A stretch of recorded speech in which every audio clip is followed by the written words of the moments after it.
what is impact? In my view, impact is a mix of vision and influence. I tend to read a lot. I try to read a lot of books, but the books that really inspire me are our own epics. And to draw a parallel from the Mahabharata, which is one of the greatest stories written, if we had to look at the Kurukshetra war, and Kurukshetra is really the centerpiece of the Mahabharata. Out of Kurukshetra comes the Bhagavad Gita itself.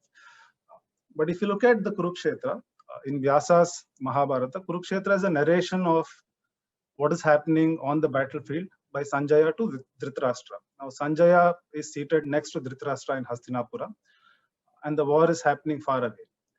But what Sanjaya had, he had infinite vision. He could sit in a palace and visualize what was happening on the battlefield, and he could describe this to Dhritarashtra. But Sanjaya was a charioteer, and he had zero influence. He was the lowest order of pecking order in society then. So here is a man of infinite influence and infinite vision, but zero influence. And he's narrating the goings on of the war to Dhritarashtra, was a man of zero vision, but he had infinite influence. Dhritarashtra was blind, couldn't see, but he was the leader of the Kuru Empire.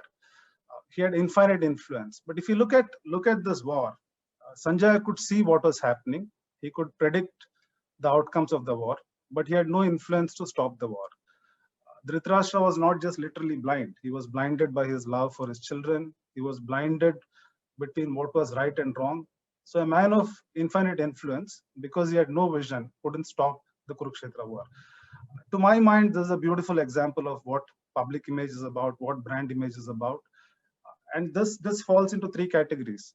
To create impact, one needs purpose. Purpose really drives vision. One needs ability, because you need to have an ability to create influence. And ultimately, one needs to have character, because character is what builds ability and it lands the purpose.